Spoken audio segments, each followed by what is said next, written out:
This is the Weekly Wind-Up on Project Natter with David Holden. Don't forget to subscribe, like and share. You know what really winds me up? Meghan and Harry Markle. They're supposed to have left the country to be stepping out the bloody limelight. However, since they've left, they haven't shut up.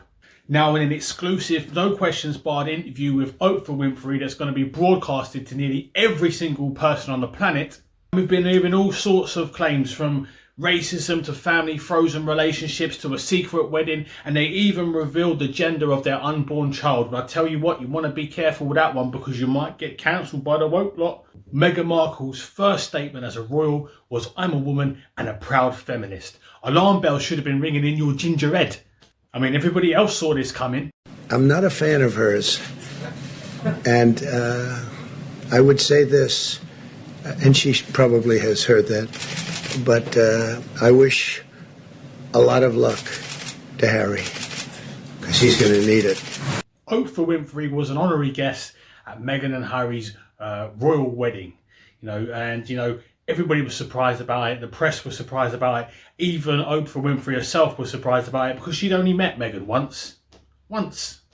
Perhaps Meghan had something in the pipeline, perhaps she thought, she might be useful in the future. During the interview, Harry turns around and says that he feels let down and disappointed by his father because he's been through a similar situation and he knows the pain. I mean, I wonder if Harry even wonders if his father feels let down after he just mugged him off on international TV. Speaking of fathers, you know what, Harry? I don't know if anyone's ever told you this, mate, but you half look like your mum's mate, James Hewitt.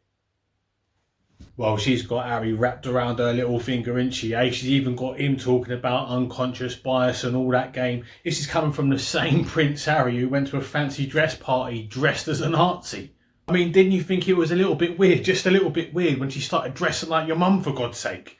Meghan Markle claims to be the victim in all this, but she forgot to mention about the 2 royal staff members that she bullied out of their jobs, and there's another 10 that have come out as witnesses as to how bad she really was. I mean, you can tell by the look on her face in most of the pictures that she's a real bunny boiler.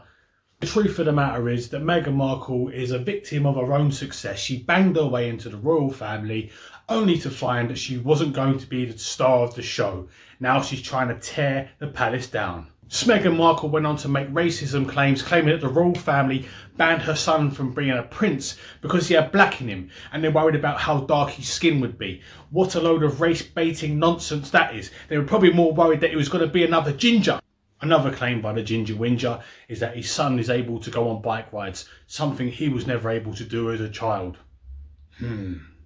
This was supposed to be a no questions barred interview, but did you notice Oprah Winfrey failed to ask her royal wokeness why she was no longer speaking to her own father and members of her own family? Funny that, isn't it? Despite living in an £80 million mansion, the ginger whinger went on to complain that the royal family have now cut him off financially, and all he has left is what his mother left him. Oh dear, Harry, oh dear. Sounds like you're right up shit's creek. Well, I wouldn't worry about that too much, Harry. I mean, your wife just made 10 million from the Oprah interview and 110 million with your Netflix deal. So I think you'll be all right, mate. Well, thanks again for watching. Please show your support for freedom of speech by smashing up the like button and sharing the video with friends and like-minded people.